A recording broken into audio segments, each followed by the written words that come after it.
নমস্কাৰ শ্ৰী জল্ডলৈ সকলোকে জনাইছোঁ স্বাগতম। এয়া হৈছে কোনোবা এটা ৰাতিপুৱা সময়ৰ কথা। যিহেতু গহনা কেইপটমানৰ অৰ্ডাৰ আহিছিলে, সেয়েহে তাৰ কামখিনি এয়া কৰি আছিলোঁ এনেকৈ। আৰু ধৰিব পাৰিছে এয়া একদম শেষৰ কামখিনি। আগৰ কামখিনি ভিডিঅ' নকৰিলোঁ যিহেতু, একেবাৰে শেষৰ কামখিনি যেতিয়া বাৰ্নিছ মৰা হয় তাৰেহে অকণমান ভিডিঅ' কৰি ৰাখিছিলোঁ।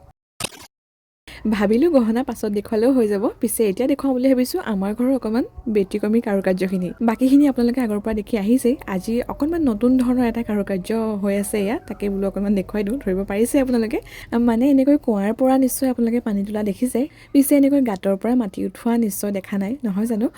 তো এয়া আমাৰ ঘৰত এনেকৈ বৰ্তমান মাটি উঠাই থকা হৈছে।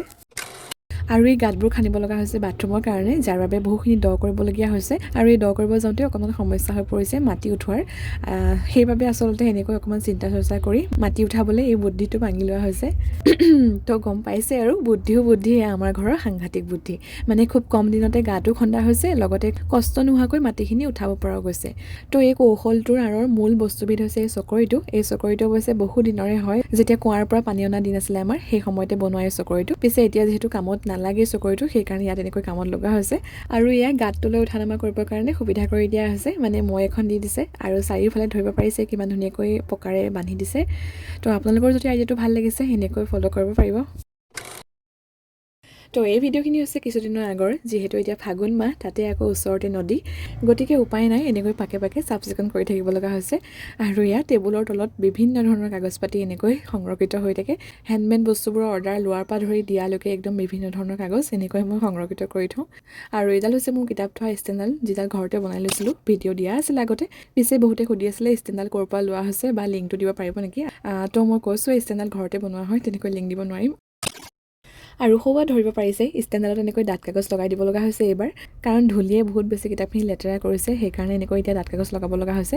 প্ৰথম ষ্টেণ্ডডাল বনাওঁতে অৱশ্যে কাঠ মাৰি দিব পৰা গ'ল হয়, কিন্তু নিগনিয়ে বহুত বেছি বাঁহ লয় যিহেতু মোৰ ৰুমটোত, সেইকাৰণে এনেকৈ কাঠ মাৰি দিয়া নহ'লে। পিছে ধূলিৰ এতিয়া যিহে উপদ্ৰৱ হৈছে, সেইবাবে এনেকৈ ডাঠ কাগজকে লগাই দিব লগা হৈছে আৰু। তো মোৰ দৰে এনেকুৱা বেমাৰটো বাৰু আৰু কাৰ আছে? মানে যিকোনো এটা বস্তু সঠিক জোখে মাখে থ'ব নোৱাৰালৈকে একদম শান্তি নালাগে। তো সৌৱা দেখিছে নহয়, কিতাপখিনি একদম চাইজ অনুসৰি চিজিল লগাই থৈ গৈছিলোঁ, তাৰপিছতহে শান্তি। আৰু বাকীখিনি বস্তুটো আছেই বাৰু। এইফালে মন কৰক এতিয়া, এনেকৈ কেক আনিলে পোৱা প্লেটখন আপোনালোকে বাৰু থৈ দিয়েনে? মই পিছে থৈ দিওঁ দেই, পিছত কিবা এটা বনাব পাৰিম বুলি অৱশ্যে এনেকৈ থৈ দিয়া যায়। এতিয়া দেখুৱাব লৈছোঁ আমাৰ ঘৰৰ আন এবিধ কাৰুকাৰ্য। মানে এয়া ধৰিব পাৰিছে নহয়, মাটিৰ ষ্টেপ লগতে বাঁহৰ ৰেলিং। এইখিনি অৱশ্যে আগৰ ভিডিঅ'ত আপোনালোকে দেখিছিলে। তো এতিয়া মাত্ৰ দেখুৱাব লৈছোঁ এই বাঁহৰ খুঁটাটোত কেনেকৈনো আণ্ডাৰগ্ৰাউণ্ড কৰি বিদ্যুৎ সংযোগ কৰিছে। আচলতে এইখিনি ঠাইত তামোলৰ খুঁটা এটাহে আছিলে, পিছে তামোলৰ খুঁটাটো পচি যোৱাৰ কাৰণে এতিয়া বাঁহৰ খুঁটা লগাব লগা হৈছে। আৰু তামোলৰ খুঁটাতকৈ বাঁহৰ খুঁটাত অকণমান জটিল হয় যদিও ধুনীয়াকৈ কামখিনি কৰা হৈছে। হোৱা দেখিছে বাঁহটো বিন্ধা কৰি তাৰ ভিতৰে তাঁৰ লৈ গৈছে বৰ্ডত লগাবৰ কাৰণে, গতিকে এনেকৈ হৈ গৈছে। আৰু এই ভিডিঅ'খিনি হৈছে ফাগুৱাৰ সময়ৰে। সকলোৱে পিছে ৰং খেলিলে ফাগুৰে, মই পিছে খেলিলোঁ এই ৰংখিনিৰেহে।